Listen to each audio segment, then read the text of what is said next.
안녕하세요. 정확한 티칭 김대오 영어학사입니다. 오늘 저와 함께 명지고 1학년 25년도 2학기 중간고사 해설 강의, 분석 강의 진행해 보도록 하겠습니다. 저는 이제 이은재 영어학원에서 고등 영어를 맡고 있고 정확한 티칭이라는 강사명을 쓰고 있고 여기에 보이시죠? 김대오 영어 강사입니다. 한번 목차 보도록 하겠습니다. 저는 이 순서대로 강의를 진행할 거예요. 첫 번째로 학교 전반적인 총평에 대해서 강의를 진행하겠고, 두 번째로 문항별 비중이 어떻게 나왔는지, 부교재가 많이 나왔는지, 교과서가 많이 나왔는지 이런 것들의 전반적인 시험지 분석을 진행해 보도록 하겠습니다. 세 번째로 실제 시험지 문제를 가져와서 문항별 상세 분석을 함으로써 우리가 이제 어떻게 학교 2학기 기말고사에 대해서 준비를 할 수 있는지 한번 자세하게 들여다보도록 하겠고요. 네 번째로 어떻게 그럼 공부 방향을 다시 설정해서 2학기 기말고사를 준비해야 될지 이 방향성에 대해서도 강의를 진행해 보도록 하겠습니다. 첫 번째 한번 보도록 하겠습니다. 명지고 1 중간고사 총평. 난이도를 이렇게 이제 5개로 나눴는데 저는 이제 두 번째로 어려웠다 중상으로 보았어요. 첫 번째로 보면 장문의 서술형도 단서가 상당 부분 보기에 이미 제시가 되었어요. 그렇기 때문에 순수한 장문의 서술형 문제는 사실 나오진 않았습니다. 그렇기 때문에 난이도가 쉬웠다라고 볼 수 있죠. 그리고 대부분 서술형, 요약형, 빈칸 채우는 단답형이었어요. 그렇죠? 세 번째로 암기 서술형 두 문제는 학교 프린트서 예고한대로 그대로 나왔습니다. 그렇죠? 그럼 이것만 보았을 때 이제 난이도가 이제 굉장히 쉬웠을 수도 있는데, 그러나 이제 뭐가 어려웠었다겠죠. 한번 보도록 하겠습니다. 어려운 부분. 이 첫 번째로 포인트는 뭐냐면 요번에 이제 외부 지문의 출연으로 그 문제가 많아졌어요. 세 문제가 나왔습니다. 외부 지문과 같이 원문을 연계해서 추론해야 돼요. 이게 포인트입니다. 이 두 번째로 여러 형태의 추론형 문제를, 그쵸? 여러 형태의 이제 명지고에서 추론형 문제가 나오고 있잖아요. 여러분들은 그거를 이제 다각도로 생각하면서 꼼꼼하게 체크하면서 문제풀이를 해야 된다라는 점이에요. 이 부분이 사실 시간이 굉장히 오래 걸리고 독해가 그렇기 때문에 정확하고 빨라야 됩니다. 여러분 학교 시험에서 독해 실력이 없으면 아무것도 할 수 없는 그 영어 시험이 여러분 학교 영어 시험 특징입니다. 세 번째로 빈칸 문제는 전부 다 변형이 되었지만 그 변형 정도는 굉장히 크지는 않았어요. 근데 전부 다 변형되긴 했습니다. 네 번째로 서술형에는 그쵸? 단순하게 빈칸 채우시오가 아니라 학교 선생님이 원하는 어법이 있어요. 그 어법을 활용하고 응용해서 답을 써라. 그쵸? 어법 응용과 활용을 요구하는 시험이다라는 부분입니다. 그러면 한번 시험 범위 한번 보도록 하겠습니다. 일단 첫 번째로 공통영어 2, 능률민 2과 교과서에서 이제 하나 나왔죠. 그리고 이제 빠바 구문 독해. 그쵸? 8, 9, 10에서 이제 홀수번 나왔습니다. 그리고 25년도 9월 고1 모의고사 지문 10개. 그리고 이번에는 이제 듣기도 나왔죠. 25년도 9월. 그리고 능률복화 어원편 31에서 45. 그쵸? 그러면은 2학기 기말 때는 46에서 60이 나오겠네요. 단어 같은 경우는. 네. 일단은 시험 범위만 가지고는 많지는 않습니다. 그쵸? 이제 근데 문제 난이도에 있어서 이제 외부 지문까지 나오기 때문에 학교에서 전혀 배우지 않고 다뤄보지 않은 그런 부분까지 나오기 때문에 여러분들이 이제 문제 풀 때 압박을 가질 수밖에 없습니다. 그래서 그와 비슷한 훈련으로 여러분들도 훈련을 해봐야 돼요. 반드시. 일단 한번 보도록 하겠습니다. 이 문제 비중이 이제 어떻게 달라졌는지. 이 첫 번째는 여기 이제 첫 번째 줄이 1학기 기말이에요. 1학기 기말. 그쵸? 지금 보면은 1학기 기말 때 부교재에서 가장 많이 나왔죠? 그래서 저도 2학기 중간 때도 부교재에서 가장 많이 나올 줄 알았어요. 근데 요번에는 역전됐죠? 모의고사에서 가장 많이 나왔어요. 그쵸? 모의고사에서 서술형이 3문제가 나왔어요. 그쵸? 서술형 비중이 굉장히 컸고 서술형이랑 객관식을 다 더해보니까 모의고사에서 가장 많이 나왔다. 지금 골고루 나왔어요. 교과서도 20점 정도, 부교재도 20점 정도. 그쵸? 모의고사도 어떻게 보면 20점 정도 골고루 나왔다라는 부분이죠. 서술형 비중이 이제 어떻게 달라졌는지, 여기 이제 첫 번째 줄도 1학기 기말고사가 이제 어떻게 나왔는지, 그쵸? 지금 부교재가 지금 보면 줄었죠? 근데 지금 모의고사가 증가했다라는 부분이에요. 네. 이거에 맞춰서 지금 달라질 수 있다라는 거죠. 1학기 때는 부교재가 압도적으로 많이 나왔지만 2학기 때는 지금 모의고사가 비중이 더 많아졌잖아요. 정해진 건 없다라는 부분이죠. 지금 골고루 나오고 있다 정도로 이해하면 좋을 것 같습니다. 여기 첫 번째 부분이 1학기 기말고사예요. 이 두 번째 부분이 2학기 중간고사. 듣기 비슷하고 단어 똑같고 빈칸도 비슷하죠. 내용일치 0점. 순서가 이제 두 문제가 나왔죠, 이번에. 어법도 이제 두 문제 비슷하죠. 대입학도 비슷하고 추론이 약간 늘었습니다. 네. 여기 이제 1학년입니다. 명지고 1학년 시험은 객관식서, 순서, 어법 문제 각각 요번에 두 문제씩 나왔습니다. 추론 문제가 1학기 기말고사보다 약간 배점이 증가했어요. 빈칸 문제는 전부 다 변형되었지만 굉장히 어려운 말로 패러프레이즈 되진 않았다. 충분히 풀 수 있는 난이도였습니다. 객관식 비중은 부교재가 가장 높았지만 서술형까지 같이 감안해 보았을 때 모의고사에서 가장 많이 나왔다라는 부분입니다. 기말고사와 비교하면 이제 여기가 포인트죠. 부교재 비중이 줄었고 모의고사 비중이 굉장히 높아졌다라는 부분입니다. 여러분 학교의 특징은 뭐냐면 다양한 추론 문제가 나오기 때문에 빠르고 꼼꼼한 정확한 독해력이 필요하다라는 부분입니다. 이제 그래프로 보았을 때 그쵸, 추론이 가장 많이 나왔죠. 그리고 나머지는 비슷하게 나왔습니다. 네. 객관식 문제 유형 한번 보도록 하겠습니다. 내용 추론 문제가 가장 많이 출제가 되었어요. 그쵸? 순서 삽입 문제는 객관식 두 문제, 어법도 두 문제. 빈칸 문제는 전부 다 패러프레이즈, 즉 변형되었다라는 부분이죠. 근데 4번이 중요합니다. 외부 지문의 등장, 별표. 그쵸? 외부 지문의 등장으로 여러분들이 배웠었던 원지문과 연계해서 그냥 읽어봐야 돼요. 추론을 해야 된다라는 부분이죠. 이 외부 지문은 학교에서 배운 적이 없는, 우리가 다뤄보지 못한, 하지만 지문과 관련된 지문이라는 거죠. 그런 부분을 가지고서 연계해서 문제를 푸는 훈련을 해야 됩니다. 다섯 번째, 다양한 형태의 추론 문제가 나오기 때문에 그런 유형의 준비를 해야 돼요. 이 준비 방식이 굉장히 중요합니다. 여러분들이 훈련이 제대로 되었을 때, 그쵸? 당황하지 않고 시간에 맞춰서 문제를 풀 수 있는 그 능력이 생기는 거예요. 근데 전혀 훈련이 되지 않았다. 시험장에서 당연히 깨질 수밖에 없습니다. 당황할 수밖에 없고. 그렇기 때문에 보통 우리가 고등영어에서 지문 암기를 도와주는 워크북을 많이 한단 말이에요. 빈칸 채우고 순서, 그쵸? 하고. 이런 훈련 방식이 아예 의미가 없습니다. 그쵸? 추론 문제 위주로 나오기 때문에.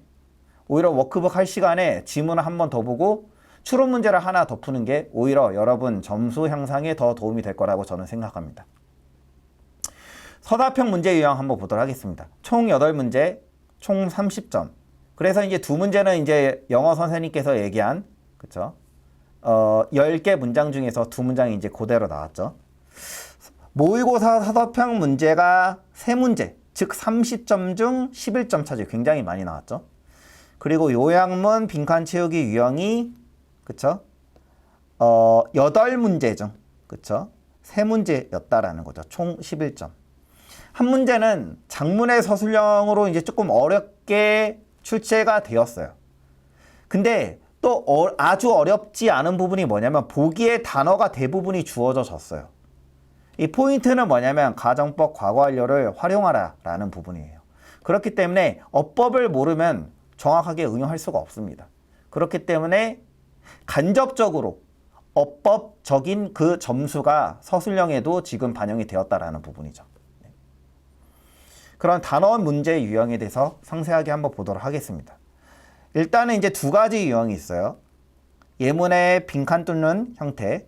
지금 여기 같은 경우는 지금 뭐죠? 여기는 지금 현대죠. 예문의 빈칸 뚫는 형태인데 지금 해석이 있는 경우죠. 요거 같은 경우는 지금 해석이 있죠. 근데 객관식 13번은 빈칸만 뚫고 해석이 없어요. 그쵸? 그러니까 해석이 있는 경우가 있고 해석이 없는 경우 둘 다 있다. 이 두 번째로 두 개의 예문에 공통으로 들어가는 단어를 골라야 된다라는 부분이죠. 객관식 7번 한번 같이 보도록 하겠습니다. 현대 과학자들은 연구한대요. 뭐를 연구한대요? 그쵸? 숫자 체계, 뉴머럴이 이제 숫자의죠.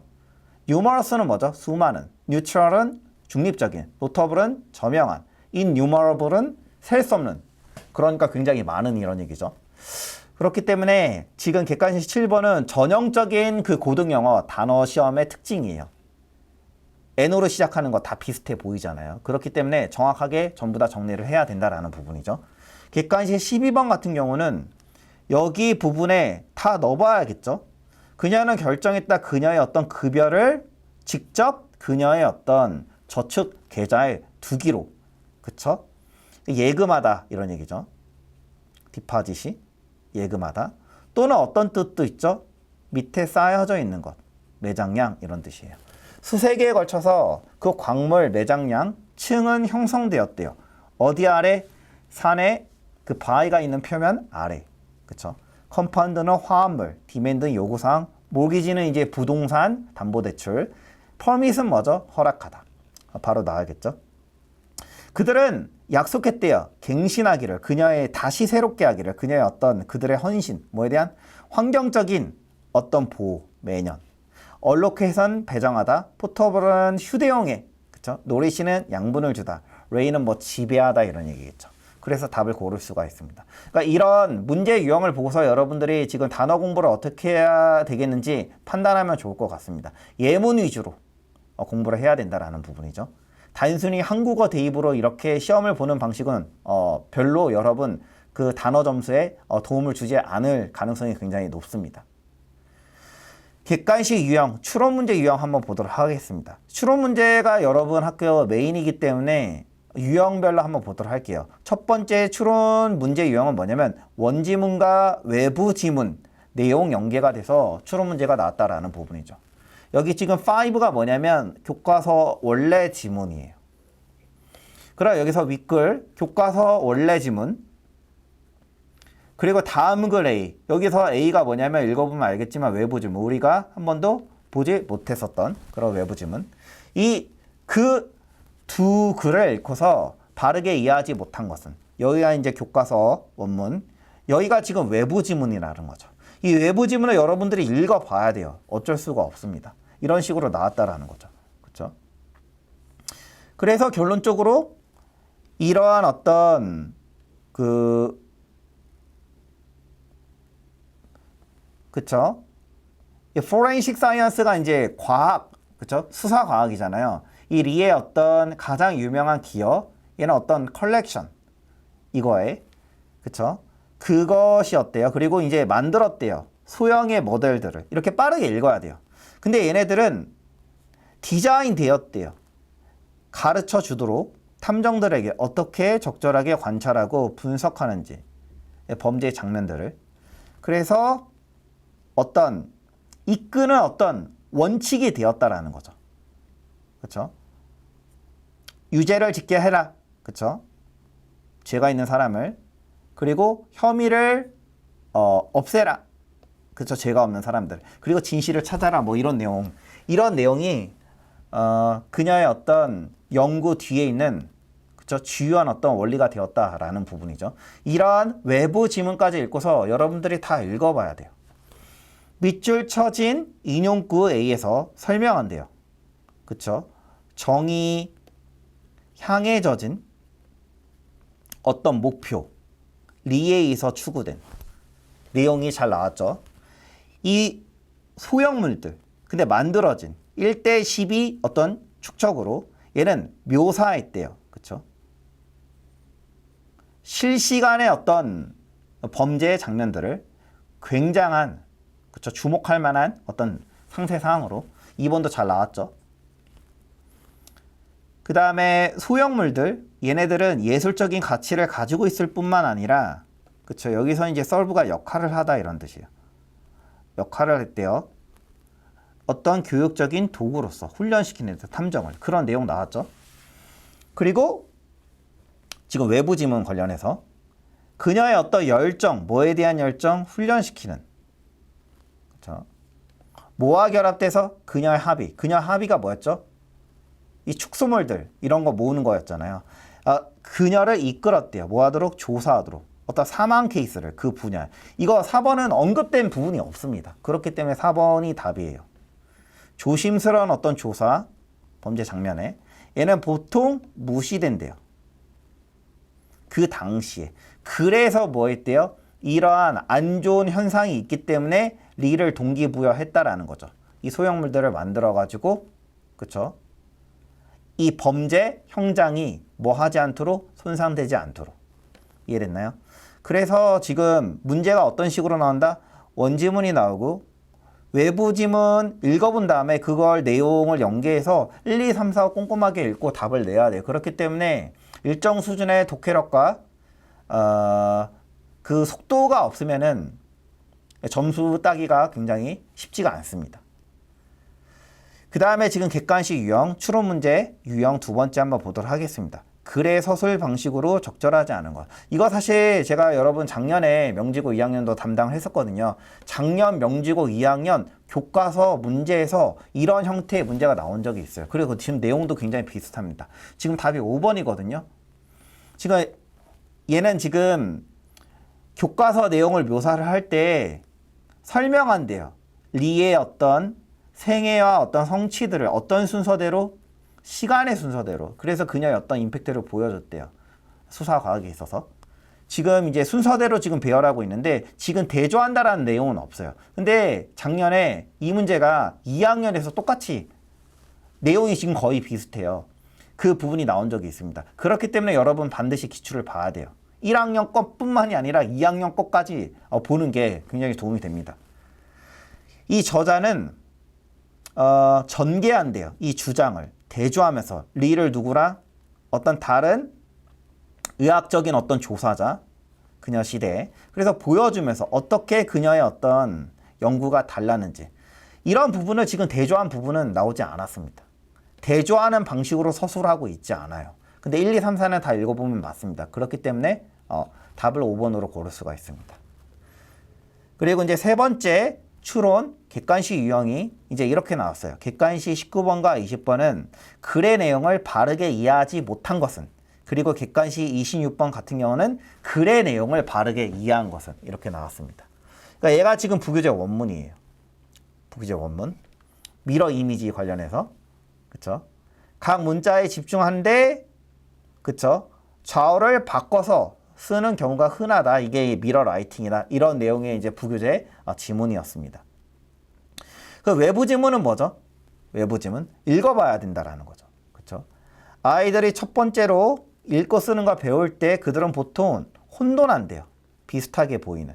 그렇죠? B와 D 또는 P와 Q와 같은. 그래서 어떻게 된다라는 거죠? 연습을 가지고서 아이들은 점진적으로 이런 미러 레커니션, 그쵸? B랑 D를 지금 같게 본다라는 거잖아요. 이런 부분들을 억압하는 걸 배울 수 있다라는 거죠. 뭐에 관해서? 리딩과 라이팅에 관해서. 우리가 훈련과 연습을 통해서 이런 부분을 줄일 수가 있다라는 부분이에요. 그게 이제 외부 지문 내용입니다. 객관식 20번, A와 B의 내용을 바르게 이해하지 못한 것. 그쵸? 미러 제너럴라이제이션은, 그쵸? 해롭다, 생존에. 그리고 방해한다. 그쵸? 아니죠. 여기 지금 보면 이게 사실 굳이 얘는 2번은 B번 외부 지문을 읽지 않고도 답을 낼 수가 있었습니다. 미러 제너럴라이제이션은 shape, 즉 형태만 아는 거고 이 방향은 지금 중요시하지 않는 거잖아요. 호랑이인지는 아는 거죠. 근데 왼쪽에 호랑이인지 오른쪽에 호랑이인지 이런 것들은 중요하지 않다라는 거죠. 방향은. 형태. 즉 뭐라는 거죠? 미러 제너럴라이제이션. 같게 보는 거잖아요. B와 D를. 이거는 오히려 생존에 도움이 되었다라는 거죠. 그죠? 그러니까 답을 2번으로 고를 수 있었습니다. 나머지는 다 읽어보면 다 맞는 걸 알 수가 있습니다. 그러니까 빠르게 다 읽어봐야 돼요. 네.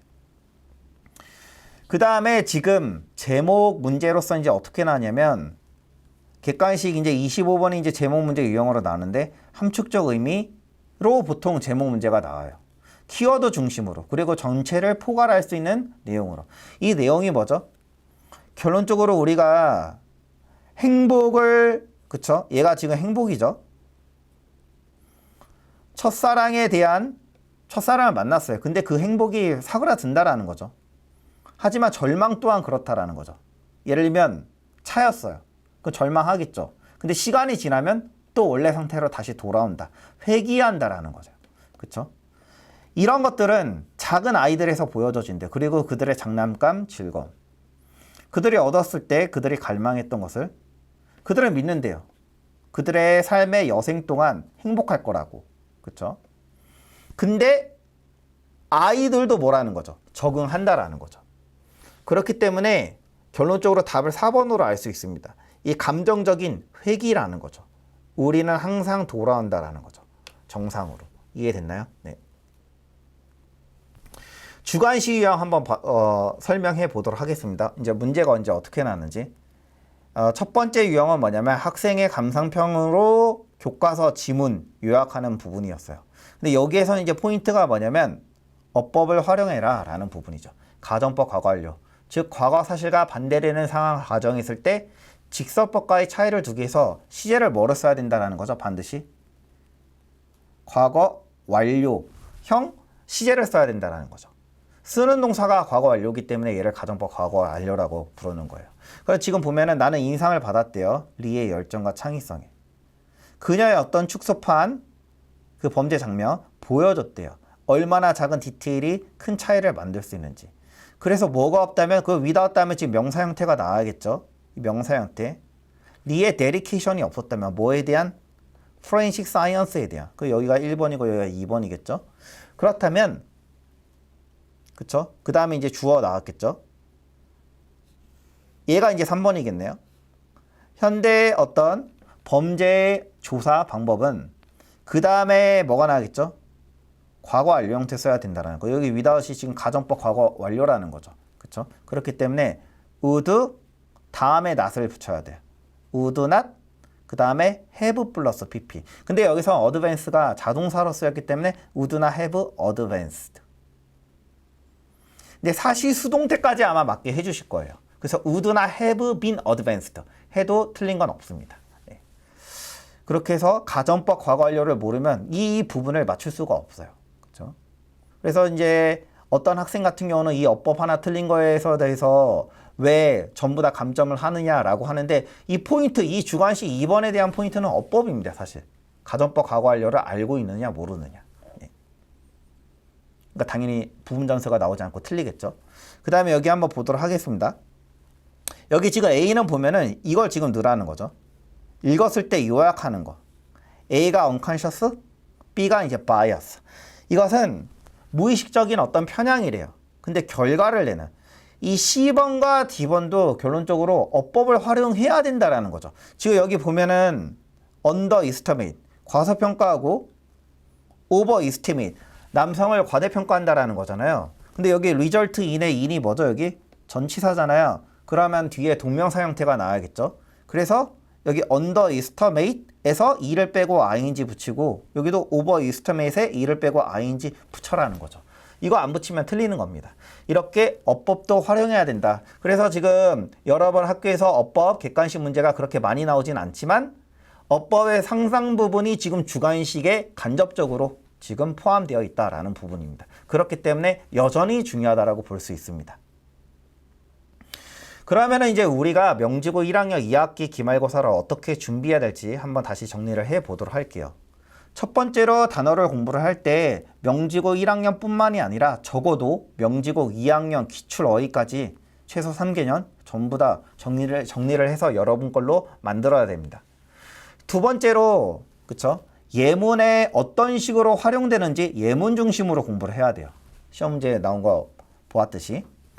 그렇기 때문에 한국어로 영단어 암기하고 그 영단어 보면 이거 한국어로 바꾸는 그런 방식으로 시험 보는 방식은 절대 좋은 전략이 될 수가 없습니다.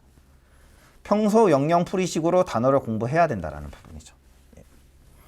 두 번째로 객관식 파트, 우리가 이제 공부를 어떻게 해야 될지. 순서 두 문제, 어법 두 문제 나왔기 때문에 순서 부분도 포기할 수가 없습니다. 왜냐하면 보통 2학년 같은 경우는 순서 문제가 거의 나오지가 않는데 1학년은 그래도 여전히 한 문제, 두 문제 나오기 때문에 우리가 이 부분을 포기할 수가 없어요.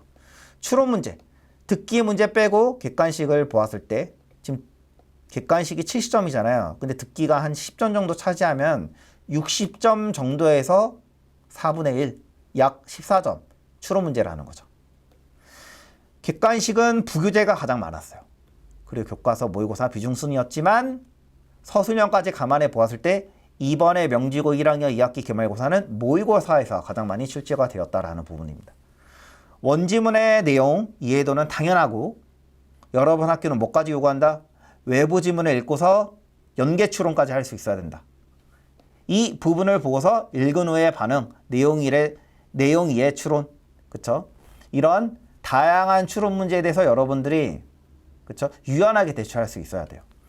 네 번째로 영어 독해력, 꼼꼼함, 그리고 외부 지문과의 연계에 대한 유연함. 이 유연한 영어 실력이 있어야 된다라는 부분입니다. 네. 서술형 파트 보도록 하겠습니다. 서술형을 그럼 우리가 이제 어떻게 준비를 해야 될까? 요약문 형태의 서술형은 항상 많이 나왔어요. 여러분 학교에서. 그리고 서술형 비중이 모의고사가 이번에 굉장히 가장 컸죠. 총 문제의 비중도 같이 더해봤을 때 모의고사가 조금 더 컸어요. 부교재 교과서보다. 그러니까 지금 골고루 나왔다라는 부분입니다. 그리고 이제 3번 별표. 어법 활용을 요구하는 서술형이 두 문제가 출제가 되었다. 아까 제가 보여드렸듯이 첫 번째로 뭐 가정법 과거 완료를 활용하는 그 문제. 두 번째로 전치사인이 나왔기 때문에 뒤에 당연히 명사 형태로 바꿔주는 그런 어법 활용, 응용력이 있어야 된다라는 부분이죠. 그래서 여러분 학교 영어 선생님께서 원하시는 명지고 1학년 영어 시험이 추구하는 바는 다음과 같이 정리가 될 수 있습니다. 첫 번째로 빠르고 정확한 독해 실력. 두 번째로 외부 지문, 응용 추론까지 할 수 있는 유연한, 그쵸? 영어력. 세 번째로 어법 활용 응용까지 해서 선생님이 요구하는 그 조건에 맞게 영작하는 것. 여러분 저희 어떤 분석 영상을 보고서 그쵸? 여러분 학교의 시험 문제가 지금 이렇게 나오구나 라고 정확하게 판단하고 이 강의를 그쵸? 2학기 기말고사 열심히 준비하는 명지고 1학년 학생을 위해서 이 영상을 바치도록 하겠습니다. 네. 여기까지 정확한 티칭 김대우 영어 강사입니다.